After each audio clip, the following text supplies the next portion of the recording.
Some hilarious things you might not know about dating as one of Jehovah's Witnesses. My husband and I were both born and raised as Jehovah's Witnesses. We both had elder dads, pioneer moms. Even crazier, my childhood home was previously a kingdom hall, which is like a church. Anyway, we converted it into a house. But anyway, so Jay and I start dating. We're 17 and 19, but it was a long distance relationship. We were about a 5-hour drive apart. So every weekend he would do the drive, 5 hours, come and see me, spend the weekend. But he wasn't allowed to stay at our house. So we would always find friends or a place for him to stay every weekend. So we weren't allowed to be alone in any room. We weren't allowed to be alone in the car. We had to have a chaperone everywhere we went. This one time, my parents and Jason and I were invited to a wedding. My parents were invited to the dinner, but Jay and I were not. And this wedding was like a 2-hour drive away from our home. So picture this, Jay has already driven 5 hours. Now we get into my parents' minivan, my mom, my dad,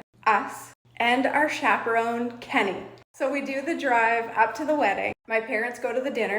Jay, Kenny, and I go to dinner. Then we all go to the reception. But after, we had rented like a little cottage, and to make sure that Jay and I didn't fool around, my dad slept on his own, my mom slept with me, and you can guess where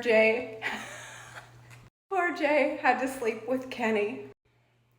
We were telling this story to our girls, and we all couldn't stop laughing. Anyways, we ended up driving back home. Great times.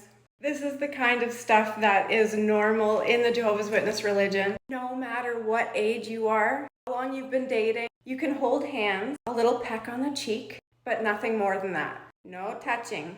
And if you do, and they find out, you're in big trouble. Like big, big, big trouble.